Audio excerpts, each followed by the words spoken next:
Hola, Tony. Hola, un saludo, Tony. Bueno, lo primero darte las gracias, Tony, por aceptar el directo en el día de hoy y por darnos toda la información que estoy seguro que vas a dar a toda la gente que nos esté viendo. Gracias a ti por invitarme. Un placer estar contigo charlando y todo lo que pueda aportar, pues vamos a ello. Genial. Y Bueno, aprender pues también de ti, que eres un maestro, me encanta y seguro que también voy a aprender muchísimo. genial. Pues vamos a pasárnoslo bien, sobre todo. Bueno, para todos los que no seguís a Tony Lloret, bueno, creo que para los más conocidos dentro del ambiente del fitness o tus amigos te conocen como Toyo, ¿no, Tony? Así es.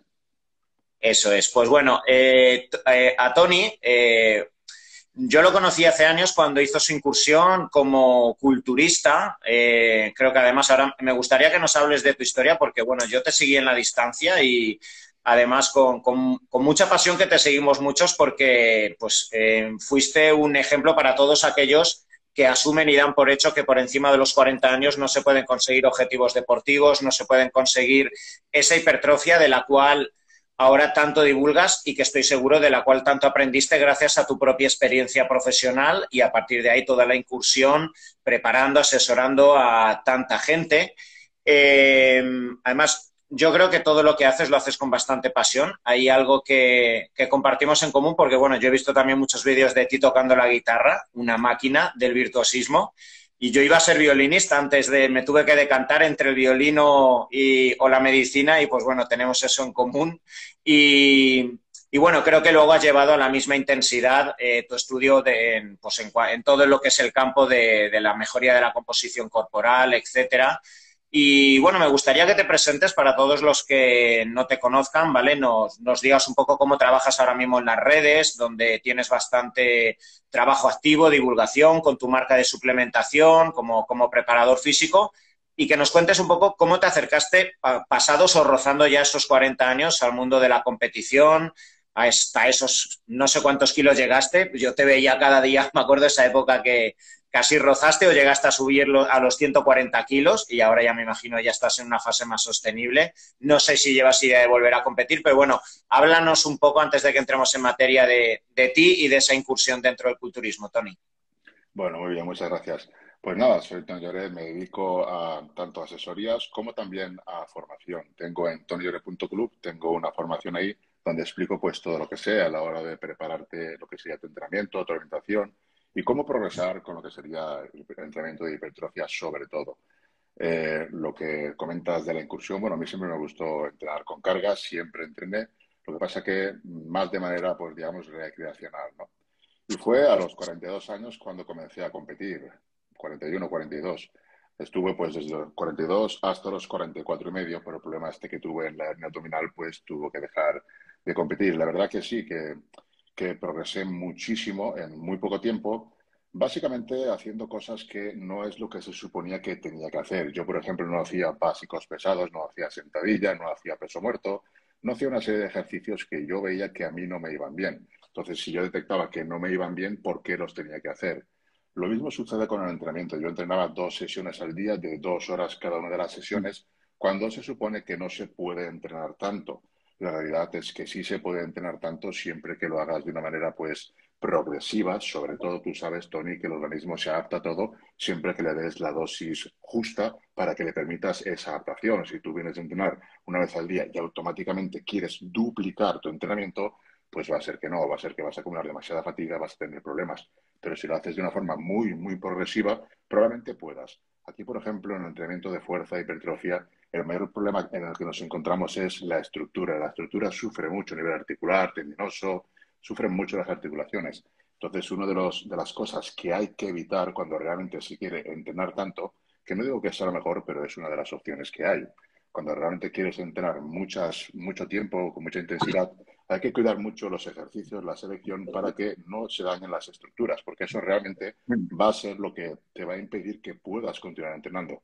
Nunca tuve ninguna lesión, gracias a Dios, porque una lesión significa eso, marcha atrás y volverás más fuerte, pero realmente ya has perdido tiempo y quizás a lo mejor si es una rotura, pues tampoco vuelvas igual. Entonces hay que tener también mucho cuidado con las lesiones. Y el tema del entrenamiento, lo que, lo que estaba comentando es esto simplemente eso, hacía 2 sesiones al día Yo veía que a mí me iba bien así y lo importante es siempre hacer una progresión de cargas. Y evidentemente, cuando tienes un nivel avanzado, pues no vas a poder progresar en cargas ni todas las semanas ni prácticamente todos los meses, a no ser que te enfoques a progresar en cargas, a entrenamientos de fuerza. Cuando lo que buscamos es hipertrofia, esa progresión la podemos hacer aumentando lo que sería el volumen de entrenamiento. Y es básicamente lo que hacía yo. Aumentaba el volumen de entrenamiento, pues con más sesiones, con más tiempo, con sobre todo técnicas de intensidad. Mis descansos eran súper largos. Yo estaba 2 horas en el gimnasio, pero la verdad que los descansos eran muy largos. Ahora bien, cuando hacía la serie, pues también podía tardar en la serie 2 o incluso 3 minutos. Hacía bajadas de peso, hacía respaus, hacía micropausas. Siempre técnicas de intensidad con el fin de conseguir el máximo estímulo, pero sin tener que utilizar cargas demasiado elevadas que luego no me permitieran recuperarme a nivel tendinoso y articular. Esto, como digo, es una manera de hacer las cosas, no es la única. Y de hecho, yo no recomiendo el doble entrenamiento a nadie. ¿Sabes? Sí tengo atletas que lo hacen, pero yo es una cosa que no lo recomiendo. Es muy complicado, es muy difícil y no suele funcionar porque es complicado entrenar tanto sin llegar a tener molestias, dolores y tú sabes ese tipo de cosas que nos dan a los culturistas porque quieren entrenar más y más y más. Si quieres entrenar Eso es. más, tienes que entrenar de manera muy inteligente, con mucho cuidado para no sobrecargar la estructura.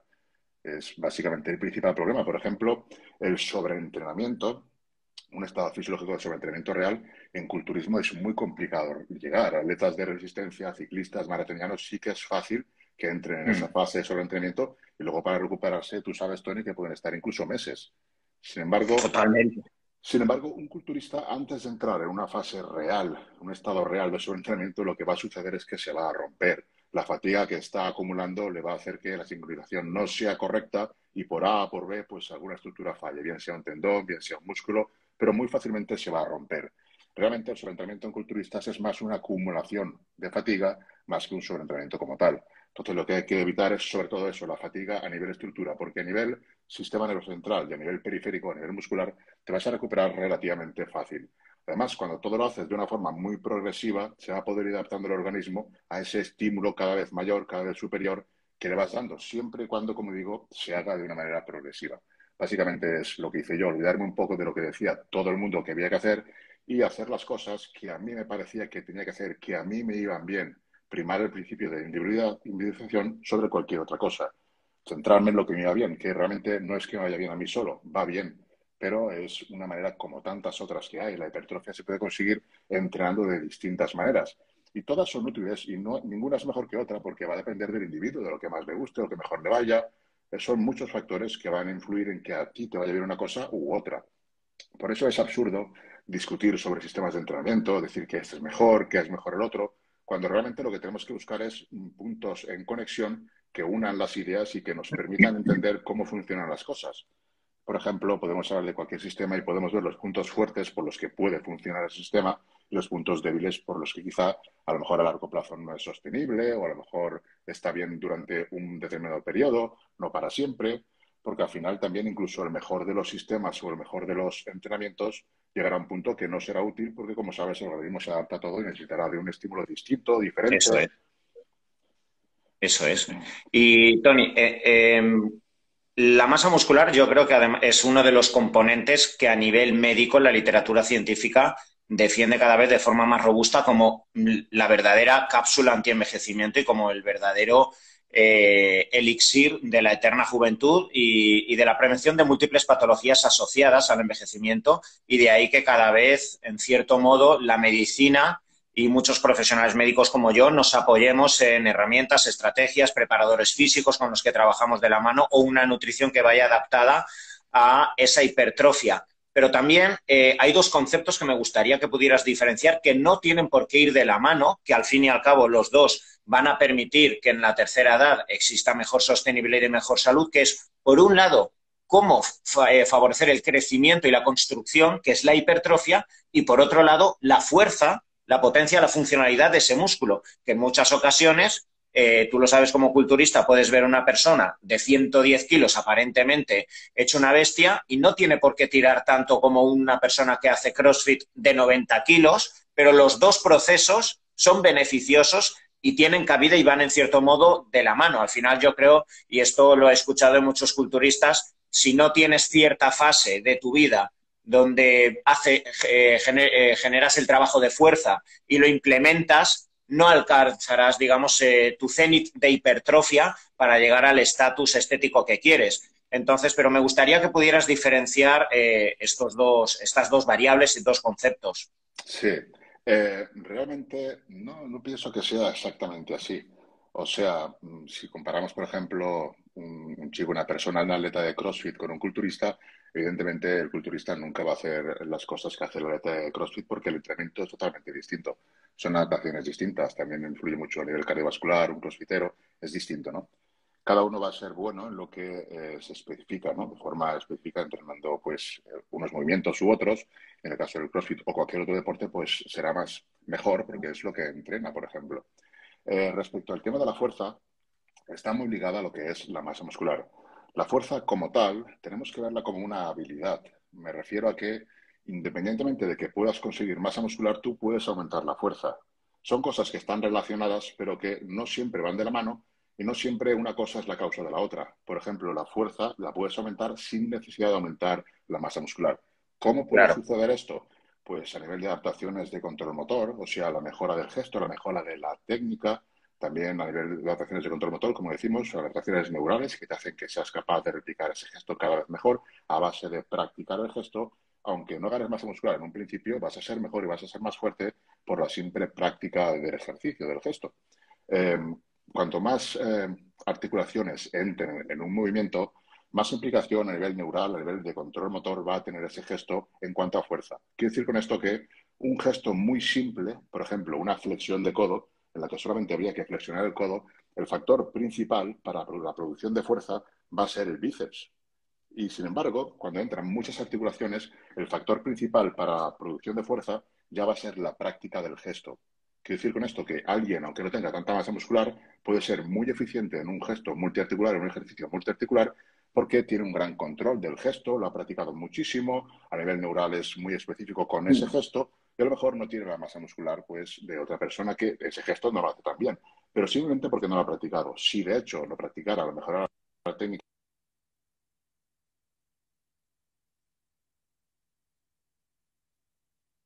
Ay, Lo que sí. determina la fuerza es la cantidad de masa muscular, la sección transversal del músculo. Por ejemplo, imaginemos el músculo como una goma. Si la goma es fina, tendrá una capacidad de fuerza X, pero si la goma es más gruesa, más dura, pues tendrá más.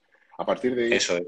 a partir de ahí la fuerza, pues claro, es una habilidad. Entonces, si una persona está específicamente trabajando ese gesto, ese ejercicio, otra persona, por mucha masa muscular que tenga, si no lo ha practicado, no lo va a hacer igual de bien, de eficiente que esa persona. En cuanto a, por ejemplo, conseguir fuerza, o sea, conseguir hipertrofia a través de la fuerza, es que van de la mano. Es que son cosas que van de la mano. Sobre todo cuando eres novato, eres principiante o eres intermedio, que es la mayoría de personas, entonces no hay ningún problema en practicar fuerza y gracias a esa práctica de la fuerza conseguir hipertrofia. No hay ningún problema porque siempre vas a estar avanzando, siempre vas a estar Claro. evolucionando. Sin embargo, cuando eres avanzado, ya no es tan fácil progresar en cargas. Entonces ahí es cuando tenemos que entrar otras variables para poder seguir añadiendo intensidad, añadiendo más estímulo cada vez, porque nos hemos adaptado al estímulo que le veníamos dando y no vamos a generar adaptaciones de hipertrofia si no aumentamos el estímulo. ¿Cómo lo hacemos? Aumentando el volumen, aumentando la cantidad de trabajo. Esto lo podemos hacer de muchas maneras, ya sea con técnicas de entrenamiento o simplemente teniendo más sesiones, por ejemplo. Pero es verdad que la fuerza va muy relacionada muchísimo con la hipertrofia, sobre todo a niveles novato, principiante, intermedio. A partir de ahí ya la fuerza no aumenta tanto y de hecho los atletas de powerlifting necesitan hacer bloques de hipertrofia precisamente para eso, para poder aumentar la masa muscular y de cara Ujú. al siguiente macrociclo pues ser un poco más fuertes gracias a esas ganancias de masa muscular. Porque en cuanto a adaptaciones, de control del gesto, de control motor, la técnica la tienen tan depurada que llega un punto que para conseguir mejorar en fuerza necesitan de más masa muscular. No sucede esto con novatos, intermedios y principiantes porque tienen más facilidad. Entonces, con el simple hecho de centrarse en aumentar cargas, van a conseguir también aumentos de hipertrofia. Has hablado de los diferentes estatus, novato, la persona ya intermedia, la persona que puede llegar a ser profesional, pero ¿cuántas son las personas que nos siguen y quieren iniciarse independientemente casi de la edad, pues a los 20, a los 40, incluso a los 50 años o 60?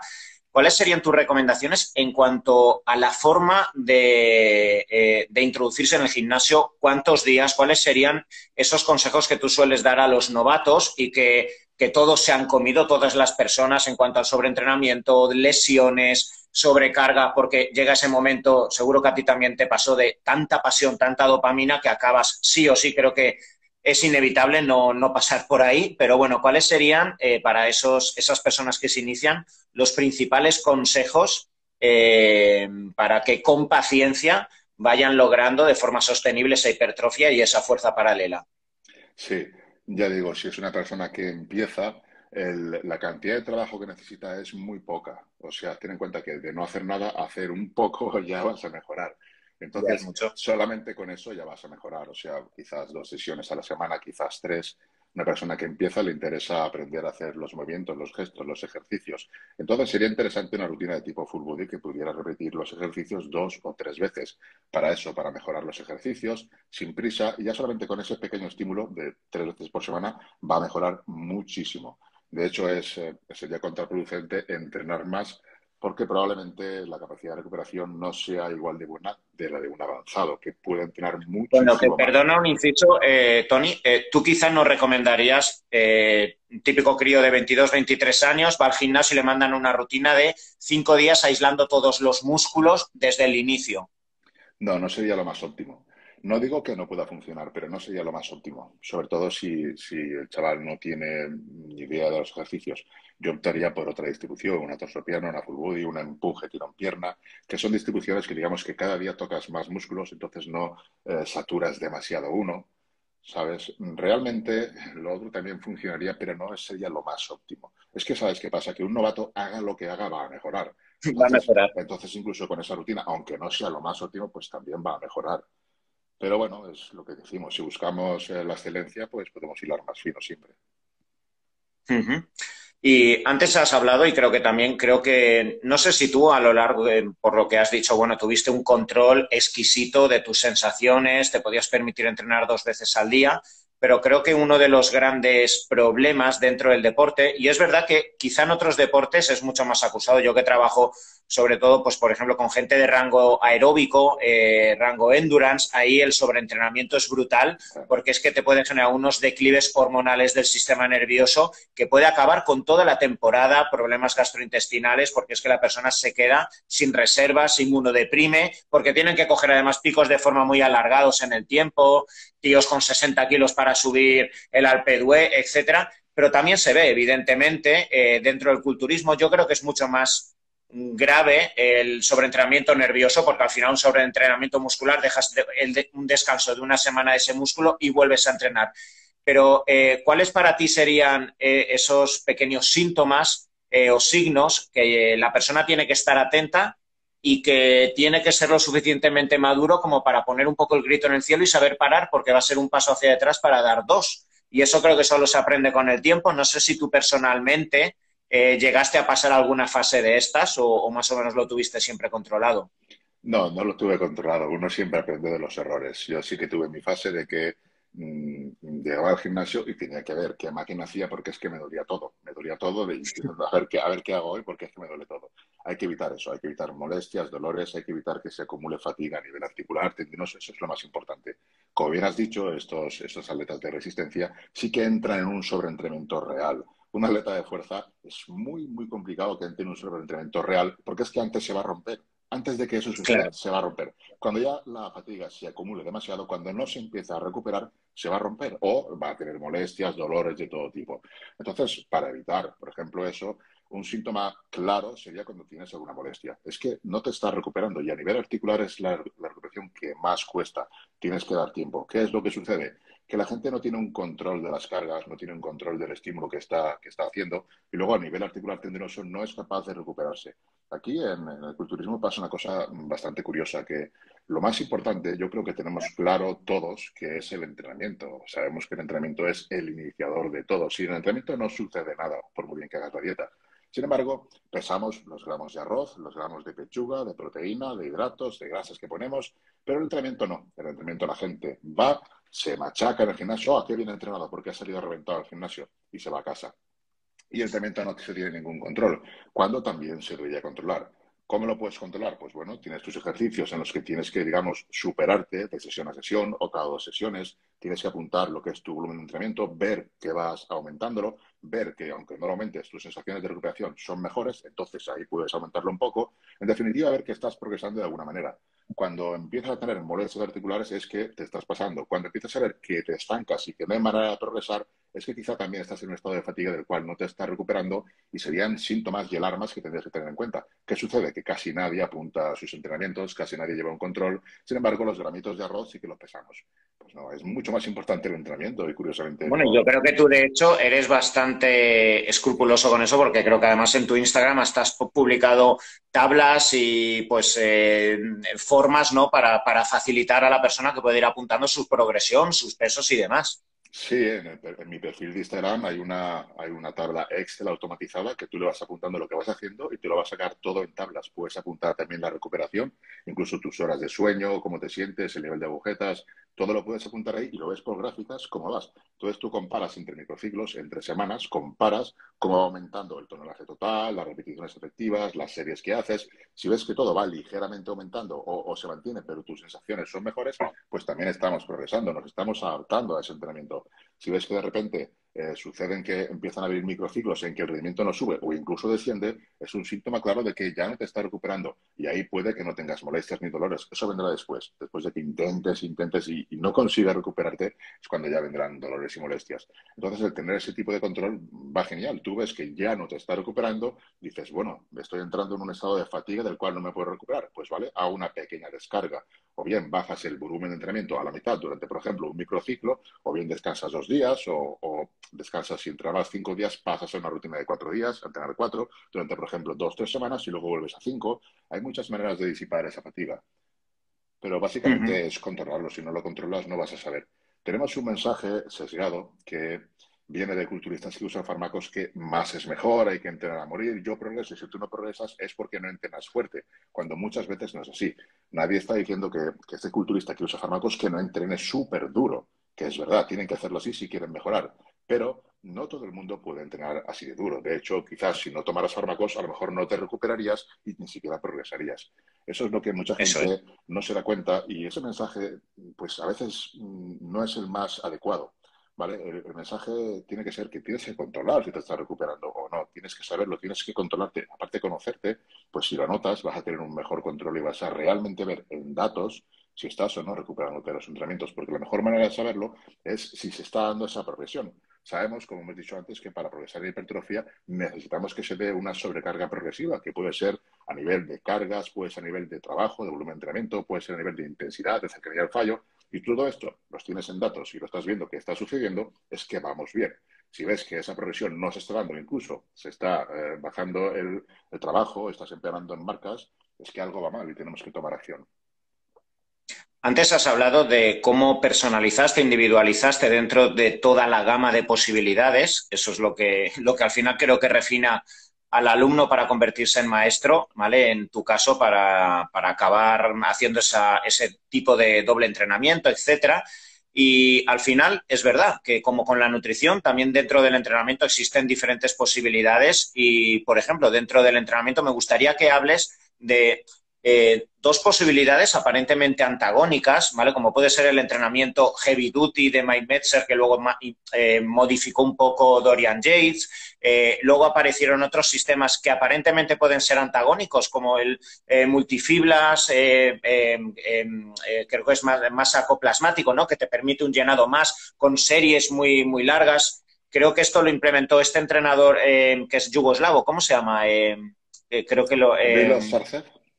Milos Sarcev, exacto, porque he visto yo por eso bastantes seminarios de él y entrenamientos a otros atletas y demás, donde aparentemente es como todo antagónico y al final permites que el atleta llegue igualmente, aparentemente, a la competición, pero desde fuera, a la persona primaria, puede inducir a error, decir, ostras, ¿hacia dónde me voy? ¿A series gigantes donde voy induciendo una congestión, una vascularización, a esa fuerza? Y pues me gustaría que puedas incidir un poquito en esas dos diferencias.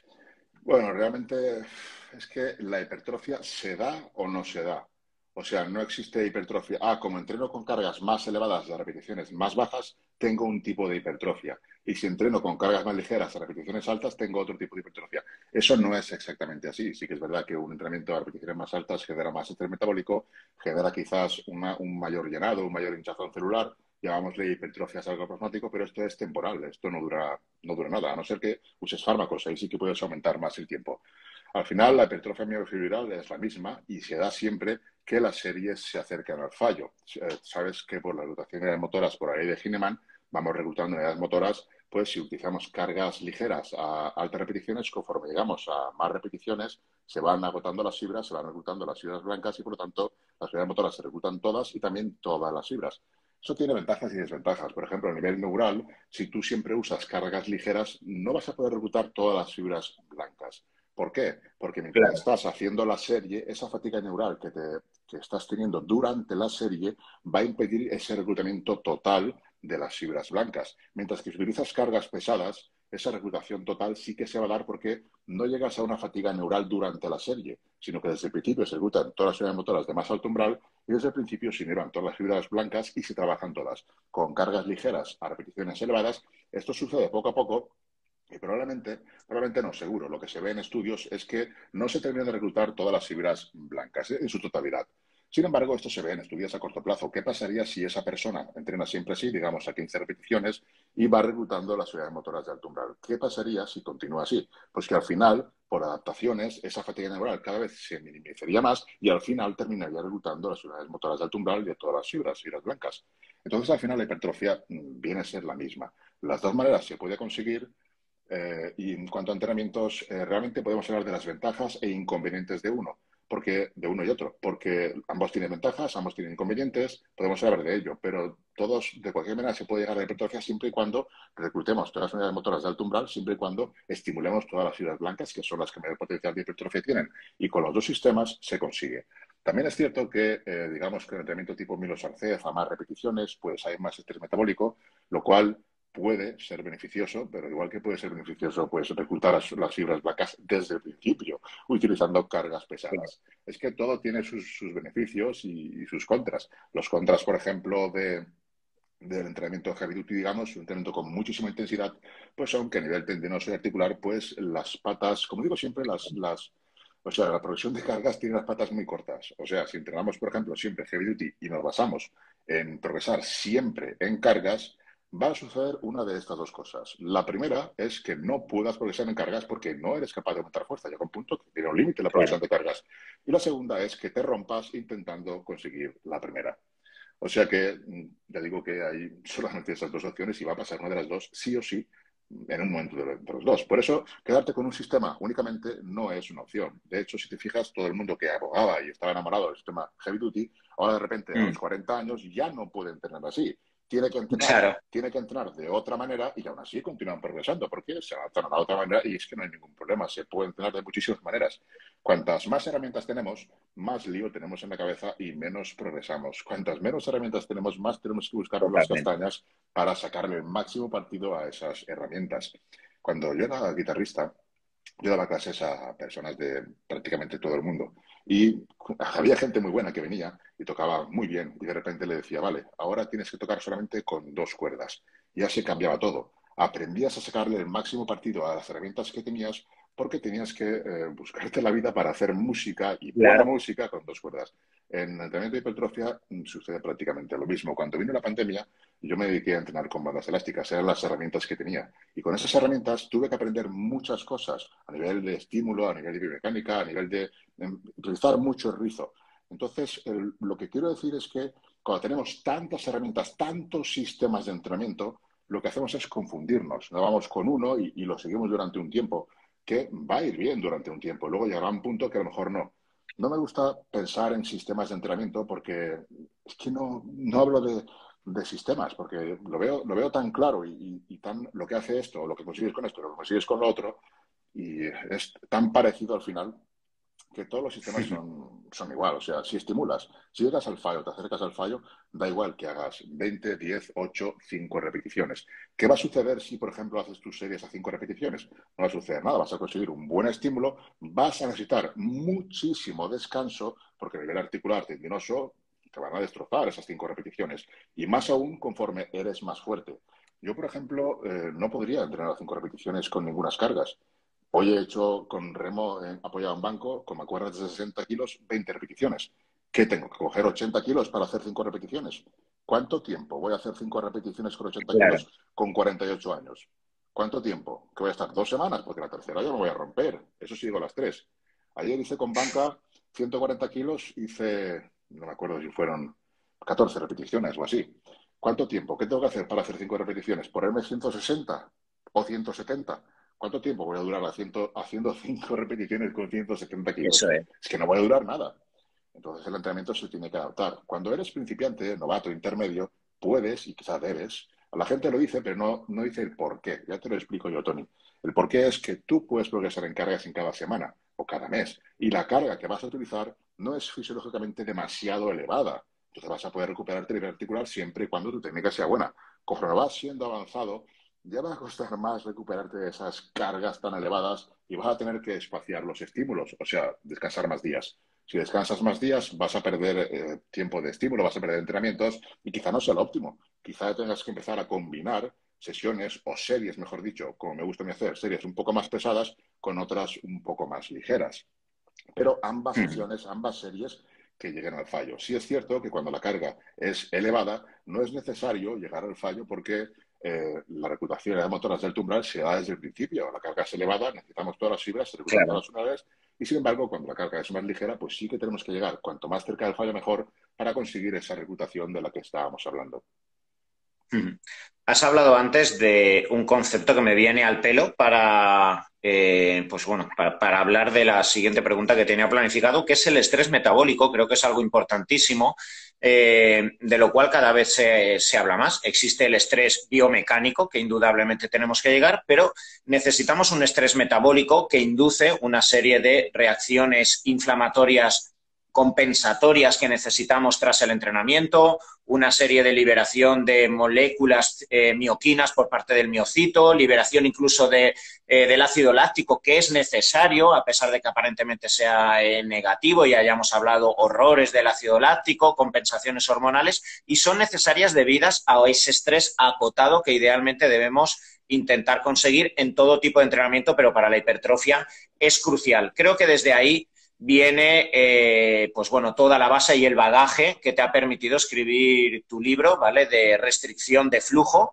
¿vale? Que a mí literalmente me parece una pasada, ¿vale? Que incluso Gracias. pues en pacientes encamados y gracias al flujo de restricción se consigue un sostenimiento y una limitación de la sarcopenia tan peligrosa en todo este tipo de pacientes. Me gustaría que podamos profundizar porque, bueno, yo sé que aquí has investigado muchísimo, me parece revolucionario y me parece, bueno, pues realmente un avance que lo he visto sinceramente en algunos atletas, pero creo que está muy poco extendido. También me gustaría que nos puedas decir por qué realmente luego no se ve prácticamente en la realidad de culturistas, de preparadores, etcétera.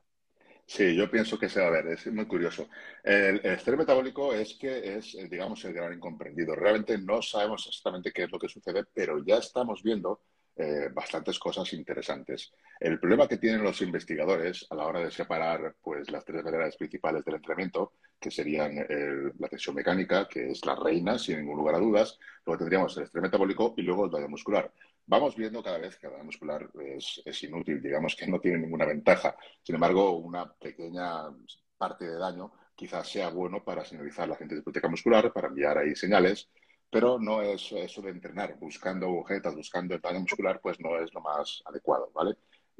El estrés metabólico sucede que eso, que tampoco se puede separar de lo que es la tensión mecánica. El daño muscular sí se ha investigado en roedores, se ha investigado en animales, les han producido daño, ahí no hay ningún problema en causarles daño, estiramiento, y han visto que no da resultados de hipertrofia, el daño muscular por sí solo.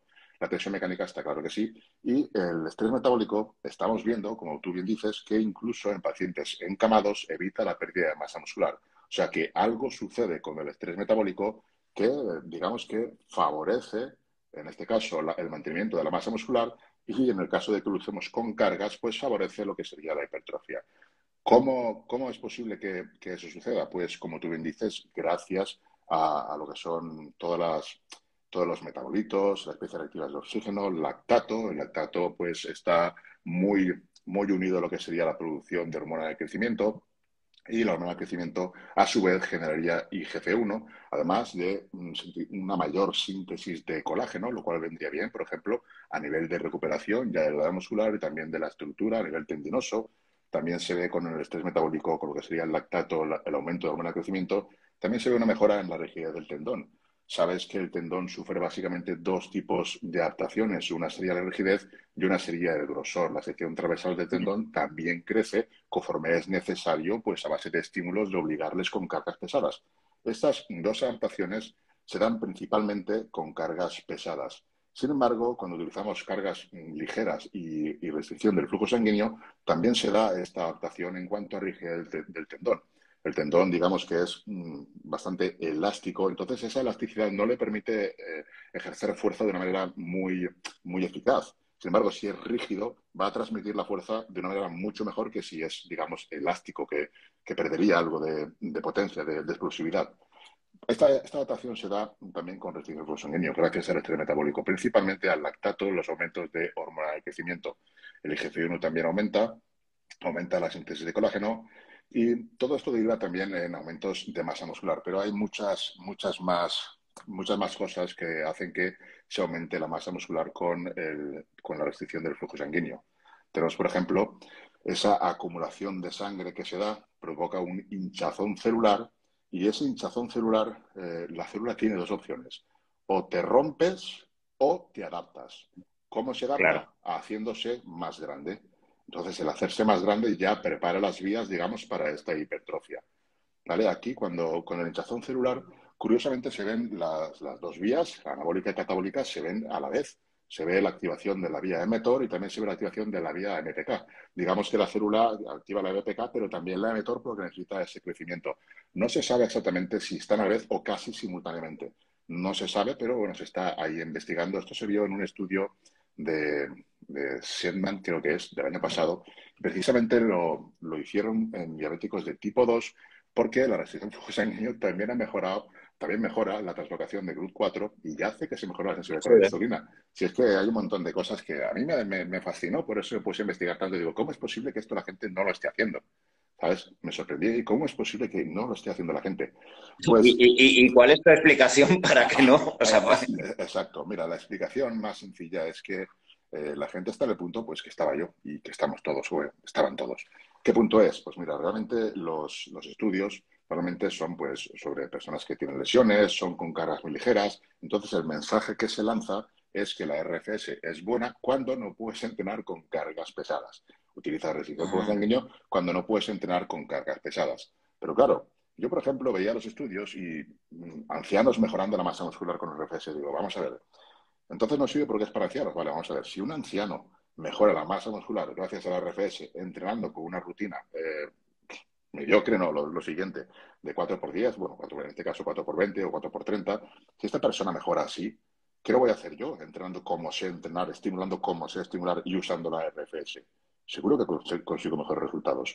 Y efectivamente así fue. También tenemos varias cosas en lo que son los estudios. Tenemos que, por ejemplo, utilizan cargas muy ligeras, del 30, máximo el 40% de un RM normalmente. Ahora ya están usando más cargas.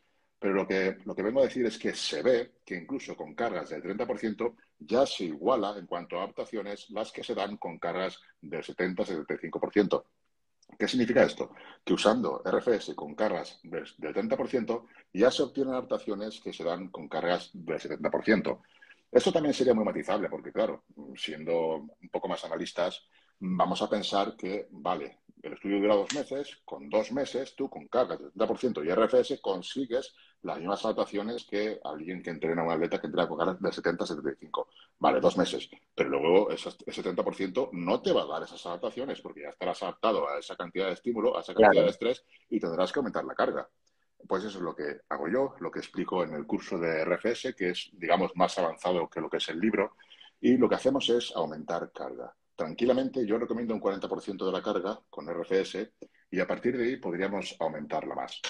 De hecho, yo entreno con RFS como si no llevara RFS y el estímulo es muy brutal. Lo que sucede con las personas, con la gente, es que piensa eso, que RFS lo asocia a cargas ligeras, lo asocia a un mal estímulo, no me quiero entrenar con cargas ligeras. Claro, pero es que tienes que entrenar con cargas ligeras al principio, durante un periodo de adaptación y poco a poco puedes aumentar tanto el tiempo con RFS, que en los estudios son máximo 20 minutos. Yo llevo 2 horas la RFS, no tengo ningún problema. Yo y muchísima Dos gente, horas. sí, Dos sí, horas. sí, sí, sí, sí. Yo llevo hasta 2 horas e incluso más, sin ningún problema. Y entrenando con cargas pesadas, pero claro, yo llevo varios años entrenando con RFS. Bien. Entonces estoy muy adaptado. Pero vamos, al año por ahí ya podría entrenar tranquilamente. Y de hecho la gente que estamos en el curso tenemos un grupo de Telegram y todo el mundo la lleva un montón de tiempo, la lleva con cargas elevadas y estamos todos encantados. O sea, es dejarte las bandas y entrenas diferente, ¿no? No te notas esa sensación. Porque añadir el estado de hipoxia es más estrés a todos los niveles. Entonces, imagínate, yo que estoy adaptado a entrenar en un estado de hipoxia, imagínate si voy sin las bandas de RFS, pues el estímulo que siento, el estrés que siento es mucho menor. Entonces es diferente. Entreno pues como si dijera, termino y no sentí el mismo trabajo a nivel de trabajo que el que siento con RFS. Porque estoy muy... Imagino que al inicio habrá quizá una fase de más dolor, ¿no? Sí, Porque, claro, habrá un incremento de ácido láctico y la reacción nociceptiva debe ser, pues, claro, mayor, ¿no? Hasta que se genera esa adaptación. sí, bueno, esto es curioso porque según los estudios no hay más daño muscular con RPS que sin RPS, o sea que es prácticamente igual. Ahora bien, los estudios están pues con cargas del 30-40% y frente a cargas del 70-75%. Si usamos RFS con cargas elevadas, sí que hay más daño muscular y sí que hay ese dolor, ese quemazón. De hecho, Claro. es parte del estrés metabólico, es algo normal, esa hinchazón celular, ese bombeo tan grande que sucede al principio. También hay que tener cuidado, sobre todo en lo que sería la presión de la RFS. La gente tiende a apretar demasiado y no hay que apretar demasiado. Un punto que estaría correcto es en una escala del 1 al 10, una escala del 1 al 10, utilizar, por ejemplo, entre un 5 y el 6 para los brazos y un 7 quizá para las piernas. ¿Qué significa entre un 5 y el 6? Pues un 10 sería la máxima presión, sería la máxima oclusión y un 1 sería nada, ¿no? Pues una cosa que tú sientas que te aprieta, pero que no es en ningún momento doloroso. RFS es restricción del flujo sanguíneo. Lo comento porque habrá gente que no lo sabe y lo está Sí, sí, preguntando. nos han preguntado. Pues sería restricción del flujo sanguíneo, entrenamiento con restricción del flujo sanguíneo. Lo que venía diciendo de la presión es que básicamente es eso, no tiene que ser demasiado elevada. De hecho, es contraproducente. Si aplicas una presión demasiado elevada, no vas a entrenar correctamente. Justamente hace apenas unos días salió el último metaanálisis, además es gratuito, se puede ver en internet, y buscaban en ese metaanálisis, buscaban cuál es la presión correcta y cuál es el trabajo correcto en cuanto a porcentaje de RM que se puede o se debe de usar. Y en ese metaanálisis ya concluyen que una presión correcta sería entre 6 y 7 y concluyen que entre hasta el 30% se obtienen los mismos resultados que con cargas del 70% o más y a partir del 40% del 1RM con RFS ya se obtienen mejores adaptaciones que con cargas del 70% o más típicas de hipertrofia. O sea que también concluyen que probablemente entre el 40 y el 60% del 1RM es cuando se den las mejores adaptaciones. 40% del 1RM equivaldría a hacer entre 24 y 27 repeticiones. Esto va a depender de cada uno de los atletas. 75% del 1RM equivaldría, por ejemplo, entre 9 y 10 repeticiones. Lo abro para ver la comparativa. O sea que unas 20 repeticiones sería lo ideal, entre 40 y 60.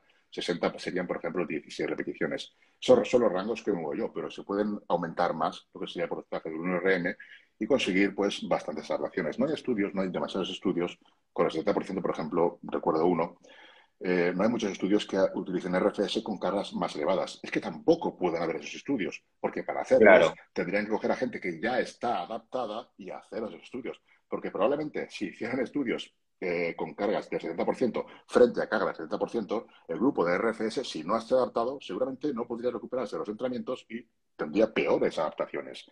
Sin embargo, si cogieran a alguien que lleva tiempo empleando RFS con cargas de 40% o 40-60 y lo compararan, ahí sí que podríamos ver si realmente hay mejores adaptaciones o no. Según este metaanálisis, todo indica que sí. Ya digo que esto de que cargas del 30% sean iguales, consigas mismos resultados con RFS a cargas del 70-75, es muy matizable porque estoy seguro que si el estudio lo alargáramos a, por ejemplo, un año, a lo mejor a los 3 meses o 4 ya eso no se podría dar así. Tendrías que aumentar más el estímulo, bien sea aumentando la carga o quizás también la presión, pero la presión es mejor no jugar con ella. Una presión que te permita entrenar con comodidad sería más que suficiente. En cuanto a cargas, ellos dan en este metaanálisis o sea, lo que comentan es que entre el 40% y el 60% de la carga serían donde se obtienen los mejores resultados. Eso equivaldría a entre 16 y 24 repeticiones aproximadamente.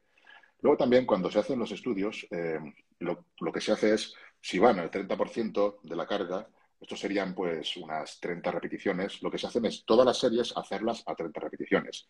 Realmente esto cuando tú entrenas con RFS, tu primera serie va al 30% de 1RM, haces 30 repeticiones, descansas un minuto y si no bajas carga, tu segunda serie ya no es al 30% de 1RM, ya ha aumentado porque ya no eres capaz de llegar a las 30 repeticiones. A lo mejor haces Claro. 25 o 24, o sea, ya ha aumentado. Y si haces tres series, en la tercera serie a lo mejor haces 20 repeticiones. Ahí ya estarías en un 45% de 1RM. O sea que realmente, aunque teóricamente tú pongas un RM, un 30% de 1RM real al Umbral va principio, subiendo, claro. claro, la sensación percibida en cada serie va a ser mayor.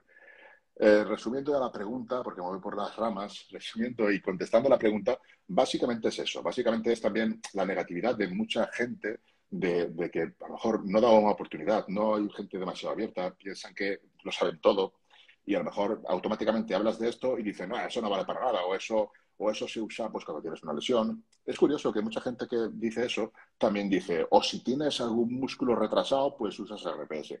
Si Sí, tienes eso un, lo he escuchado. Sí, Sí. es curioso, es una cosa que no termino de entender. Si tienes un músculo retrasado, ¿la usas? Pues yo sé por qué. Si no vale, no vale. Si tienes un músculo retrasado, no lo uses.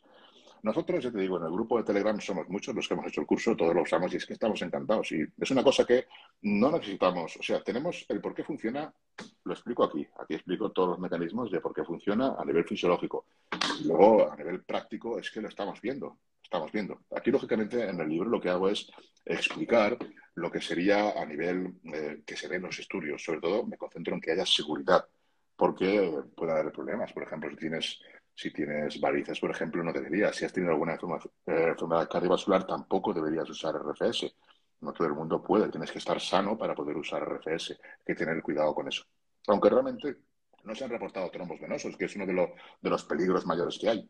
Hay estudios, En teoría sí, claro. en teoría sí, hay estudios en cuanto a seguridad. Hay, por ejemplo, encuestas, que son más de 2.000 personas las que realizan encuestas en Japón, porque allí lo usa muchísima gente, pues no se han reportado, o muy pocos creo, no sé si un par, hay una lista muy grande, pero concluye el estudio que la seguridad es la misma con RFS que sin RFS, o sea que se dan los mismos percances. También te puede dar un trombo, puedes darte un infarto, puedes morir también entrenando sin RFS. Se refiere a eso, que en teoría pues tiene los mismos inconvenientes. Estamos hablando de usar RFS pues en recomendaciones normales, las recomendaciones que se dan en los estudios. Nosotros ya digo que usamos la RFS de una manera mucho más avanzada y siempre que estés adaptado no hemos visto absolutamente ningún problema de ningún tipo, todo lo contrario, siempre sensaciones mejores y ya está. Es eso, dar una oportunidad a quien quiera y quien no, pues que no lo haga. Tampoco es cuestión de sí o no, es que la gente es muy radical, o sea, o no vale o vale, no es cuestión de eso, es cuestión de quizás te interesaría probarlo, pues a lo mejor en solamente 10 o 15 minutos que la uses, ya vas a obtener mejoras. No tienes que usarlo todo el entrenamiento, como hago yo y hacemos mucha gente. Por ejemplo, solamente con usarlo 10 o 15 minutos al final del entrenamiento de brazos, ya vas a obtener mejoras. Hay una cosa curiosa con el entrenamiento con restricción del flujo sanguíneo, es que las fibras de tipo 1, que sabes que no tienen capacidad de hipertrofia apenas, pues con Mm. RFS sí que la tienen. Esto es un, un- Ujú. un dato curioso. Hay un investigador que tiene varios estudios en este tema, es Horn, es noruego, así que el nombre pues es un poco raro con la B, la O, R. La cuestión es que este investigador hizo un estudio en powerlifters de nivel nacional, o sea, eran profesionales, competidores, y con solamente 3 sesiones de RFS ya se vio que las fibras rojas crecían, cuando realmente eso no tiene por qué suceder, y menos con tan pocas sesiones. Ese estudio causó bastante revuelo, es de 2018, y claro, la muestra era muy poca, porque era un equipo de powerlifting y realmente ellos tenían una programación estructurada y no podían cambiarlo. Estamos hablando de atletas de competición, atletas de élite. No podían cambiar su programación, entonces lo único que hicieron fueron 3 sesiones con sentadilla frontal y RFS. Y ya solo con eso ya vieron aumentos en la sección transversal de las fibras rojas. ¿Qué sucede? Que en 2021, en mayo, este investigador publicó su segundo estudio en esa línea y ahí ya se vio con total claridad que las fibras rojas crecen con el entrenamiento con RFS. Y, y aquí es donde Schoenberg, o Schoenberg, es que confundo siempre Brad Schoenfeld con Arnold Schoenberg. Tú te sonará Schoenberg, ¿no?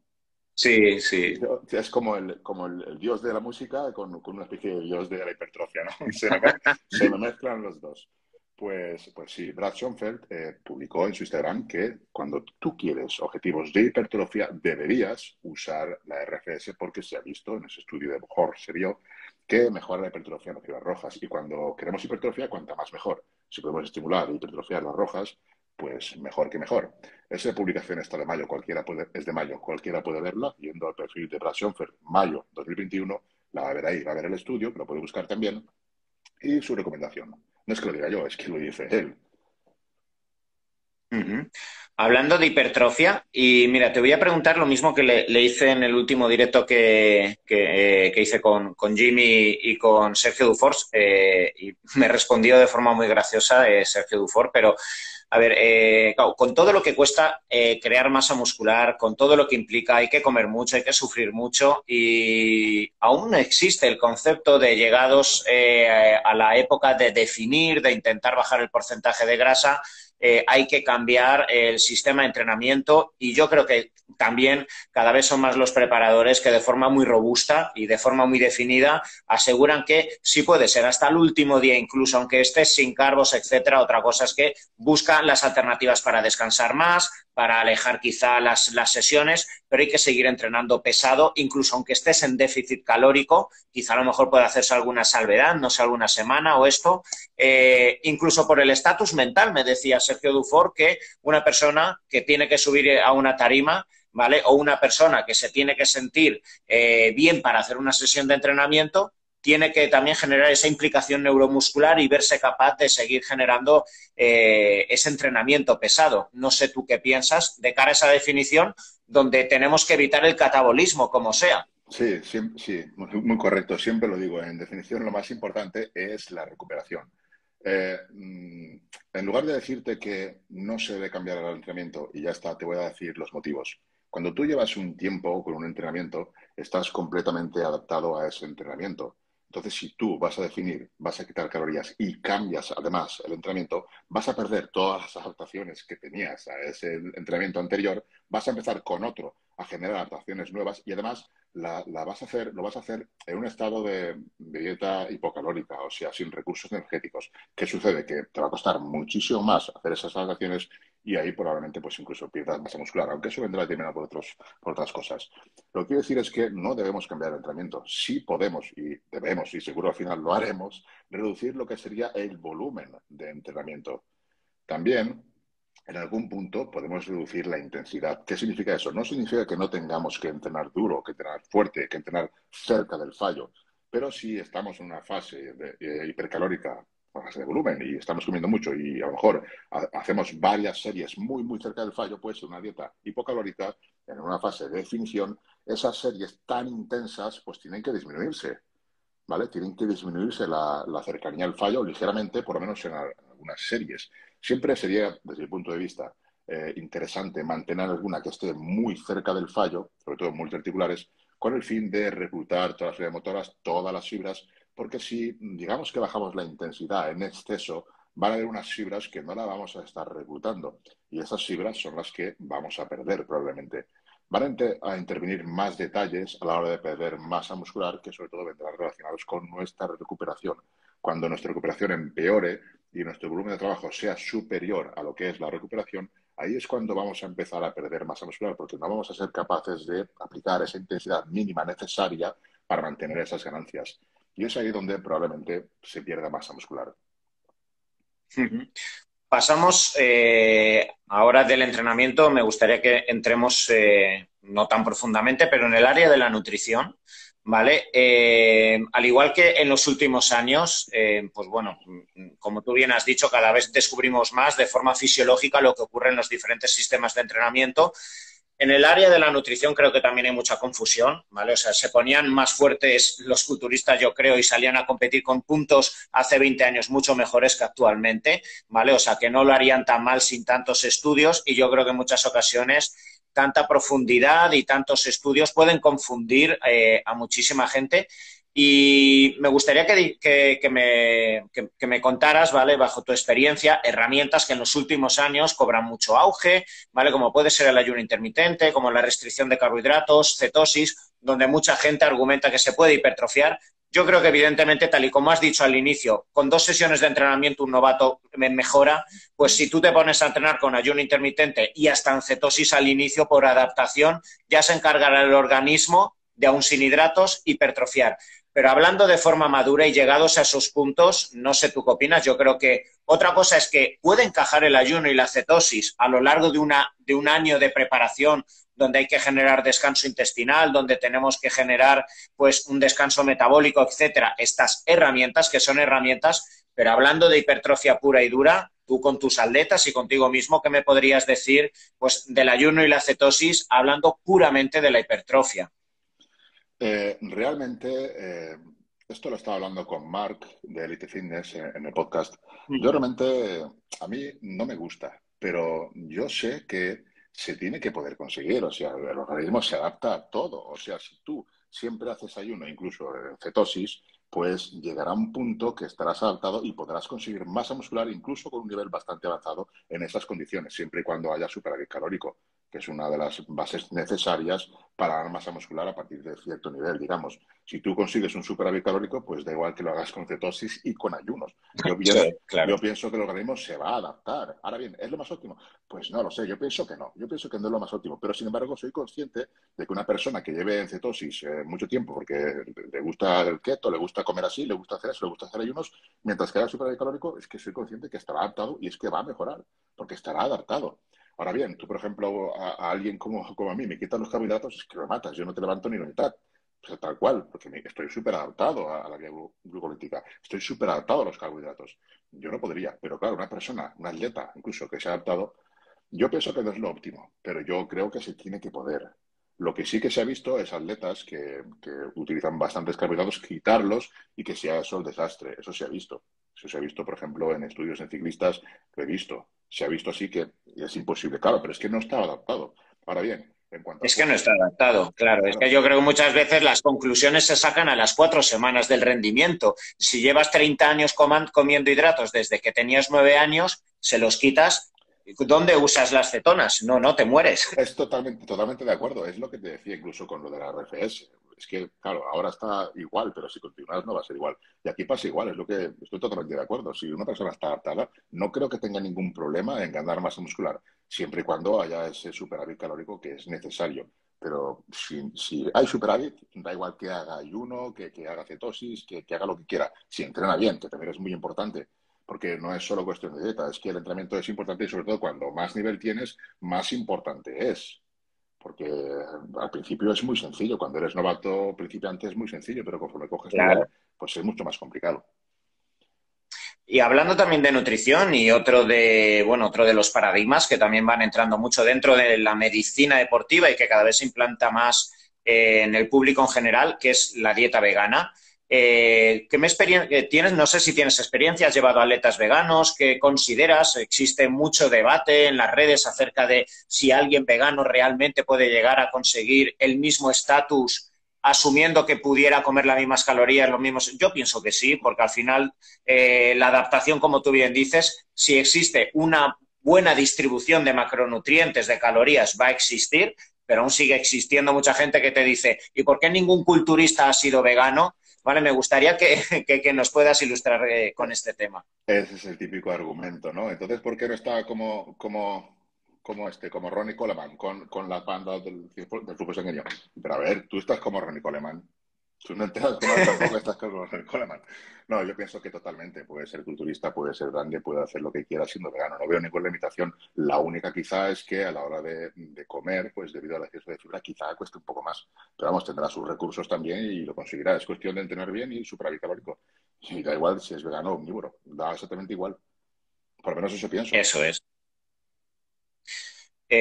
La otra pata, suplementos. ¿Qué suplementos? Y me gustaría que pudieras ir pasando, ¿vale? Un poco desde el novato, ¿vale? Donde yo pienso que con que coma va a haber adaptación, como tú bien dices, pero llegado a ese punto, ¿vale? Donde necesitamos ir mejorando, ¿cuáles serían los suplementos que bajo tu criterio, aconsejas pues a esa persona que ya lleva año y medio, 2 años y ya quiere tirar quizá de los básicos o quizá de los suplementos novedosos aparentemente que aparecen en los últimos años. Yo creo que al final siempre se vuelve a los básicos, pero bueno, ilústranos un poco de cuál es el arsenal de suplementos con los que sueles trabajar y más te gusta usar.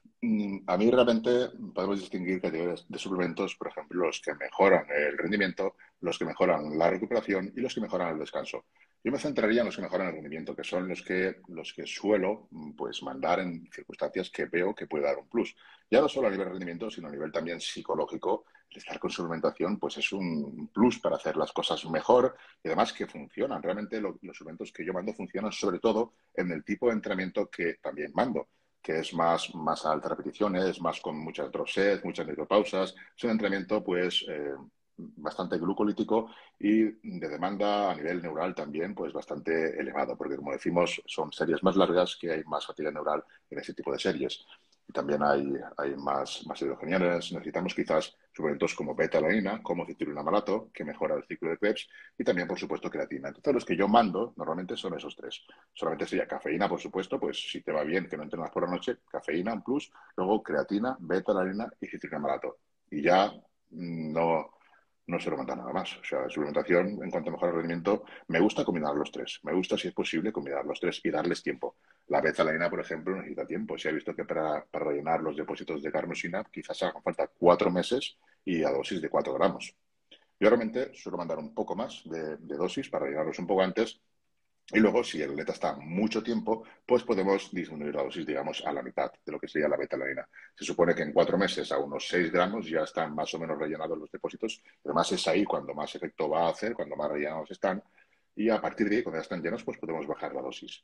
Los niveles elevados de carnosina, además de mejorar la función, aguantar más la resistencia, también reducen, digamos, la fatiga neural y cuando se entrena con RFS, pues sería un punto interesante. La L-carnitina puede ser útil, de hecho lo es, a nivel de fatiga neural también la reduce, sobre todo el ALCAR, la acetililcarnitina, reduce la fatiga Mm. neural, mejora la función cognitiva. Lo que pasa que ya son suplementos más específicos que yo realmente, yo sí los uso, pero yo lo que es mando los básicos. O sea, para mí es creatina, beta-alanina y citrulina-malato, que están además en el pack Toyo de Iogenix, están ahí los suplementos que yo suelo usar. También me gusta, por ejemplo, usar ciclodestrinas en fases de volumen, digamos, porque durante el entrenamiento... Mira, sí, perdona, Toyo. Mira, ahora que has dicho esto, o sea, y yo sé que, mira, hablando antes que estuvimos hablando del protocolo de Milos Sarcev, de hecho yo recuerdo en 2013, 2014 hubo unos suplementos de la marca VitoBest con la cual yo colaboro, que era pre-training, intratraining, post-training, que era una barbaridad. Ya solo los suplementos te costaban 250 euros para 14 días, con una barbaridad de suplementos y con un intraentrenamiento que era salvaje. O sea, yo creo que te generaba unas hiperglucemias y te hacía orinar si no eras muy experimentado, porque claro, el organismo no aguantaba esas hiperglucemias, pero buscando esa hiperemia, buscando esa vasodilatación, la producción de óxido nítrico.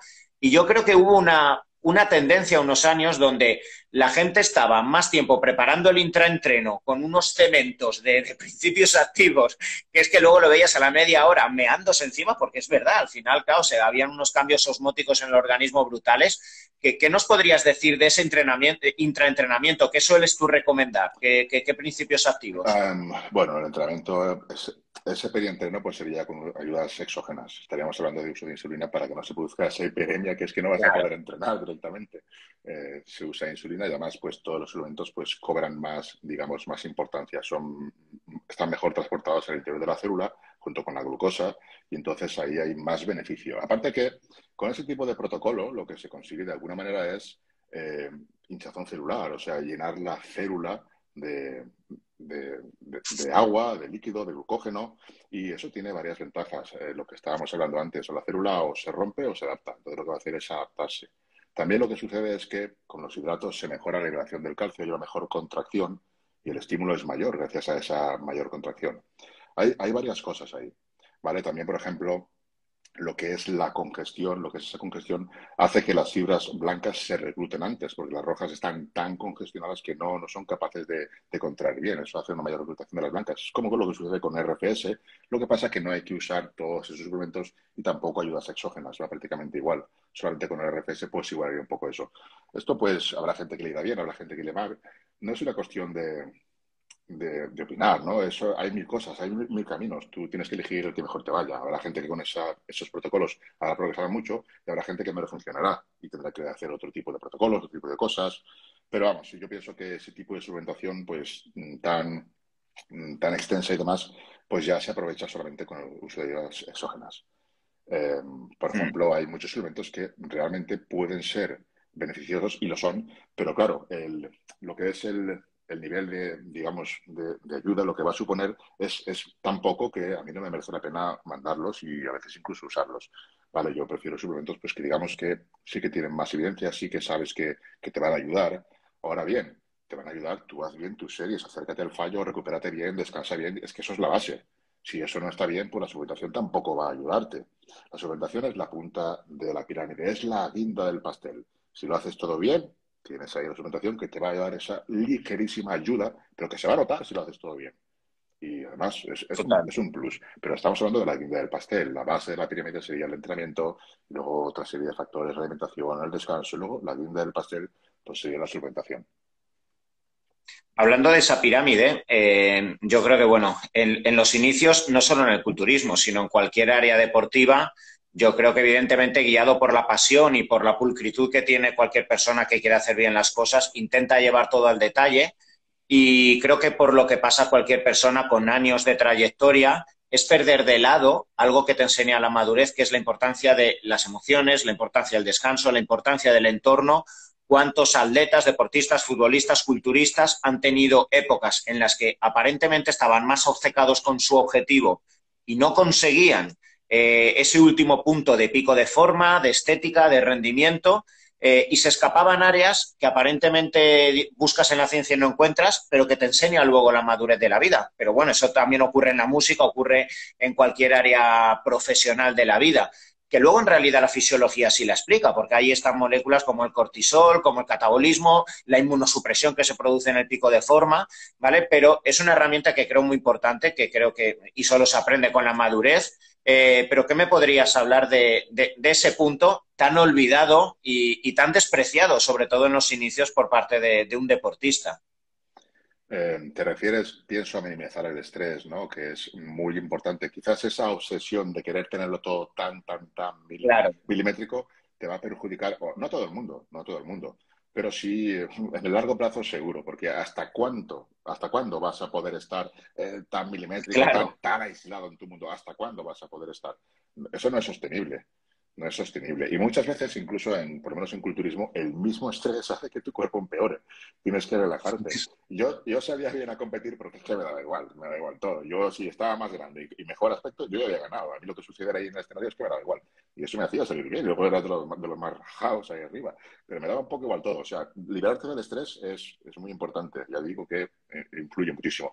Y más aún en la cabeza de un culturista que es, pues seamos sinceros, es un poco entonces no te ves bien y no sé qué, y mira cómo no estoy bien, llamando al preparador, ¿qué pasa aquí? ¿Qué ha pasado? Que no me veo bien, estoy aguado, estoy no sé qué, tranquilízate y pasa de todo y verás cómo te vas a ver mejor. Es que, ¿sabes? El estrés. Ya te digo, yo en mi caso, pues, que me daba igual, ni siquiera tenía preparador, o sea, yo en mis competiciones que me daba igual. Ah, ¿no? O sea, No, ¿no tuviste preparador? yo tuve la primera competición, primera temporada, estuve con Ramón González, pero luego ya iba por mi cuenta. O sea, toda mi progresión, la mayor progresión, la hice por mi cuenta. Yo no tenía ningún preparador. Yo me veía al espejo. ¿Y eras capaz de tener objetividad contigo ante el espejo, Yo, ese criterio? yo pienso que sí. O sea, yo pienso una cosa. A ver, tú eres preparador y tú no sabes hacerte 4 fotos y valorarte. Yo no lo entiendo. Yo no entiendo por qué gente. No, es que yo necesito. Bueno, yo me hago 4 fotos y me hago mis vídeos, que los hacía todas las semanas, los publicaba en Facebook y tal, y yo viendo eso sé cómo voy. Y yo me veo, digo, pues bueno, tengo que mejorar esto, aquí no voy bien, tengo que perder más grasa, todavía falta un poco de punto. Yo lo veo, o sea, no es que yo no me veo nunca bien, es que, pero a ver, ¿estamos bien de la cabeza o qué es lo que te pasa? Te haces las fotos, te Sí, pero controlas. es una norma más o menos asumida que grandes preparadores, incluso que luego vuelven a competir, etcétera, y ves cómo contratan a un preparador para llevarles, porque además defienden que son incapaces de mantener un criterio objetivo consigo mismos. No creo que sea por eso, yo creo que es más bien por la tranquilidad, de decir, mira, ya me tú la preparación, voy a hacer lo que me digas y así me olvido y estoy relajado y tranquilo, que es lo que quiero, para poder dedicarme a comer, a entrenar bien. En ese aspecto lo entiendo, pero que no te veas, pues no lo entiendo. O sea, yo entiendo que tú contrates a alguien porque digas, mira, tío, es que quiero estar tranquilo, quiero disfrutar de la preparación, lo que me digas, hago, tú me ves, te encargas y yo no me quiero rayar, no me quiero ni mirar, ni ver nada, yo confío en ti y ya está. Entonces así lo veo más, lo tengo más claro, pero eso de no verme, a ver, tú no te puedes hacer una foto y mirarte, no, no sé. Claro. A ver, por último, para acabar, mira, me gustaría que además, un poco como consejo o como guía, ¿vale? Pues bueno, para muchas personas que acaban la carrera y que creo que pues tienen que pasar siempre por una fase en la cual te agarras única y exclusivamente a estudios, empiezas a divulgar cargándote de razón. Has estado hablando en todo momento en el directo de las múltiples posibilidades que existen alrededor del entrenamiento, de la nutrición.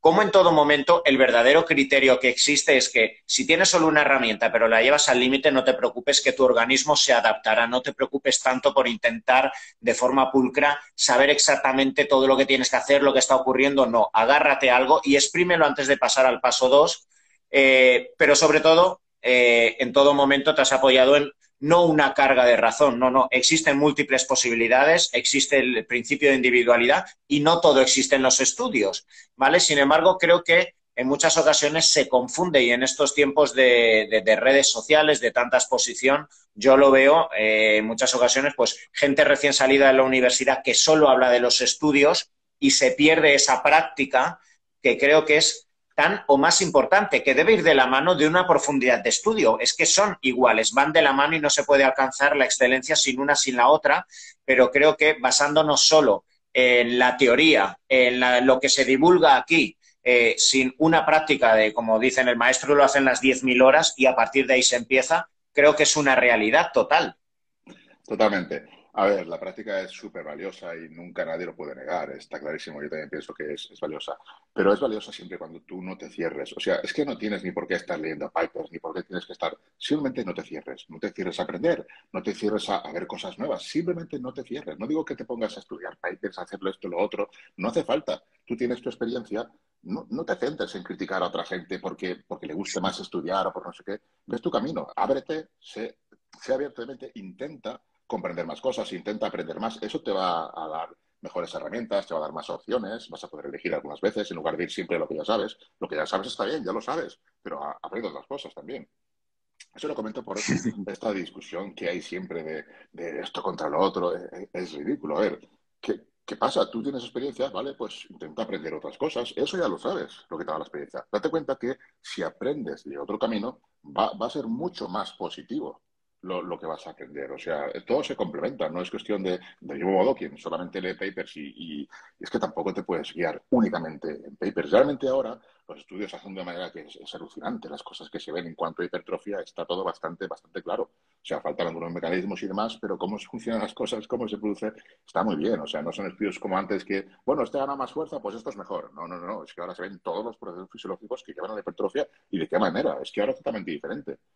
Lo que quiero decir es que, claro, tanto unos como otros, no es necesario encerrarse en un bando y criticar a los demás, sino que simplemente aprender, sea abierto, trata de aprender. No te supone nada negativo. Lo que ya sabes, ya lo tienes ahí, pues ahora intenta aprender de los demás. Si te cierras y dices, esto no vale, o ¿por qué no están como Coleman estos que saben tanto de papers? O ¿por qué no? Eso es. En fin, es cuestión de... Yo pienso así, vamos, yo si no pensara así, pues no sabía nada, estaría pues como, yo que sé, hace 10 años. Pero vamos, no es cuestión de eso. Eso es. De hecho, cada vez digo, joder, si es que no sé nada, tengo que seguir aprendiendo. Pienso que a quien le gusta, pues, tener que decir que no quieres, no hay ningún problema, no lo hagas, pero no critiques a quien sí quiere mejorar. Eso es. Tony, para acabar me gustaría, para todos los que nos están siguiendo y que luego puedan ver de nuevo el directo, que nos puedas, pues bueno, decir tu libro, dónde lo pueden encontrar, también, pues bueno, tu academia, cursos, antes has nombrado el canal de Telegram, ¿vale? Y creo que es muy interesante y seguro que alguien se ha quedado un poco con la curiosidad, ¿vale? Pues todo este material, dinos dónde lo pueden encontrar. Sí, lo que serían mis cursos, mis rutinas, estarían en tonyloret.club. Ahí está el curso avanzado, curso de experto con entrenamiento con restricción del flujo sanguíneo. Y lo que es el libro está en Amazon. Si pones, por ejemplo, entrenamiento con restricción del flujo sanguíneo o pones Tony Lloret, va a salir en Amazon, está en todos los países y también está en versión digital, en versión de Kindle y también Genial. está traducido al inglés también. O sea, pones en Amazon Tony Lloret y te va a salir. Te saldrán también mis otros libros de guitarristas, pero esos no son, Ah, es bueno. el nuevo. ¿Y el canal de Telegram? El canal de Telegram es para los alumnos del curso. Los alumnos del Ah, curso vale, estamos, es privado. sí, el curso con restricción del flujo sanguíneo. Vale, vale, vale, genial. Bueno, Pero bueno, canal de Telegram, ese que estábamos hablando es ese. Pero el canal de Telegram está, uno que es abierto a todo el mundo, está en mi perfil de Instagram. En mi perfil de Instagram está vale. la plantilla de entrenamiento para registrar el entrenamiento y ver por gráficos tus mejoras o no. Y luego también está el canal de Telegram, está mi podcast, está todo lo que tengo está ahí en el perfil de Instagram, en el enlace está todo ahí. Genial, pues nada, para todos vosotros ya sabéis, darle a seguir a tony.lloret, ¿no? Es así tu Instagram. Sí, tonyjoret.toyo, el Instagram. Ah, vale, Es tonylloret.toyo. Vale, Tony, pues bueno, Tony, lo dejaré aquí. muchísimas gracias por invitarme. Es un placer inmenso, de verdad, estar contigo y poder charlar así tan alegremente. Me encanta, me ha encantado. Y nada, desearte lo mejor y muchísimas gracias. Pues nada, gracias a ti, Tony, he aprendido y estoy seguro que mucha gente ha aprendido y deseoso en un tiempo de, ya que te veo tan apasionado y estoy seguro que vas a aprender mucho de volver a entrevistarte. Estaré encantado. Muchísimas gracias. Vale, un fuerte Un abrazo. abrazo a Hasta todos. luego.